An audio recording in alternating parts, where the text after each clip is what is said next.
Hey everyone, this is Shelly May and welcome back to my channel, Unraveling Books. Today's review is on Prince's memoir, The Beautiful Ones. So yeah, this is a broken into 4 parts. It is part memoir, part photo book, and it also includes an introduction. So let's start off with the introduction. Prince had planned to write this book right before he passed. So the thoughts behind writing the book began in about January 2016, and he passed in April of that year. So he wrote the memoir. He was to write the memoir along with Dan Pipenbrink. So Dan Pipenbrink was the one who brought this, continued this work. And this is a result. Yeah, this is a beautiful book. It's like no other. And so he explains to us in the introduction what Prince's plans was. He wanted this memoir to be different from any other. And he wanted it to be better than his first album. And you know, I got this, I ordered it off of Amazon, and I hadn't bought a new book of any kind, a new one in a while. And so when it came in the mail, I was like, oh, this is what books are looking like now. But yeah, from the cover to the inside, to the pages of the book, it's very creative. So from the words on the pages, it's creativity, which we know, hey, that's what Prince was. Okay, so Prince was only able to write probably about, I think it was about 10 pages of the memoir before his untimely death. So the first part is made up of those, part 1 is made up of those words that thoughts that Prince wrote before he passed, and it has a lot to do with his family life, his mom and father, and growing up in Minnesota. The second part is made up of excerpts and photos from the beginning years of his music career, and then part 3 is controversial photos from throughout his career. And then lastly, we end with Purple Rain. Have the lyrics to Purple Rain. And then also the beginning work of the movie, Purple Rain. So one of the pictures that I really like is this one here. This is him laying down. And this is how he spent writing music. So this was in the beginning when he first began to write music. He explains that he had no kids or girlfriends or anything to hold him back, so he was truly focused.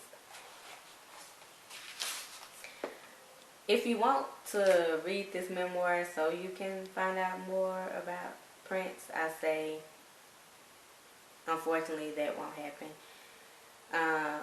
We get a little taste, but you're not going to find out too much more. And I feel like the only reason is why is because, you know, he passed away. So it's an unfinished work, but y'all, for it to be unfinished, it was a great book. I mean, you don't get to read a lot about him, but you get to pull out enough. So I gave it 4 stars. I liked it. I finished it in one day. That's how few words we have to work off of. I was able to finish it in one day. And it is, I believe, 200, it ended at 200 and about 278 pages. So let's go into some of my personal thoughts.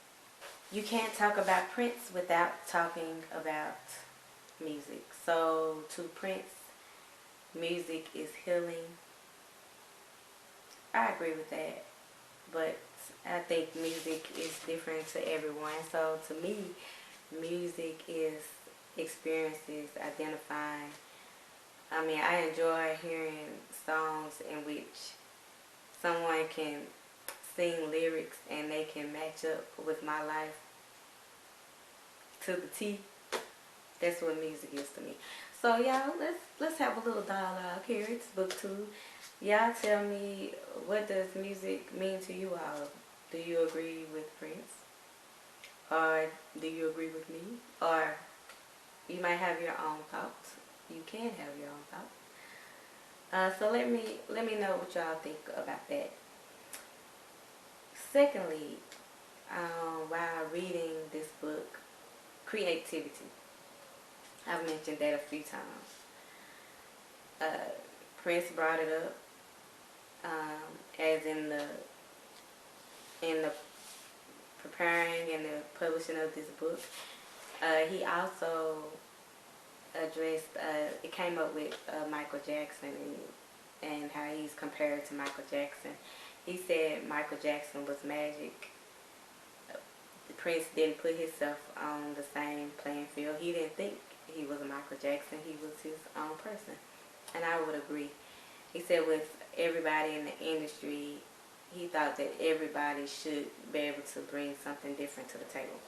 Everybody didn't have to be the same. And he didn't just talk on that. He displayed that in his works. So, of course, it makes me think about creativity. You know, how, I'm just starting this channel. How can I be creative with this channel? I'm still working on it. Because it seems like there's so many people out there. And how can I make myself different? I know with my personality I'm different. But how else can I be different? So, reading this, to just think about that more, about how I can be different. And lastly, not to put a damper on things, of course it brings thoughts of death. It was very sad to read this, knowing what it could have been, knowing probably how much more that he had to offer, and for him to have died unexpectedly. It's some of you, I know I've heard this before. Does a person get that feeling? Does a person feel it when they're about to pass away? And I want to read this quote from the book. It states that Prince said he enjoyed sleeping more. When he first met Dan Pipenbrine, he said, "I like dreaming now more than I used to. Some of my friends have passed away, and I see them in my dreams. It's like they are here, and the dreams are just like waking time." So it kind of makes you wonder. Let me know if y'all have any thoughts or anything, if you all have anything to add to what I've said. And so, we can't end this segment without knowing what my favorite Prince song is, and maybe finding out what you all's favorite Prince song was. For me, it was Insatiable. Insatiable was the song for me by Prince. Okay, so y'all let me know. Thank you for making it this far. If you have made it this far and you are not subscribed to my channel, subscribe. I will be doing reviews on any new memoirs and giving my thoughts. So subscribe so you can know when they have been posted. And until next time, talk to y'all later.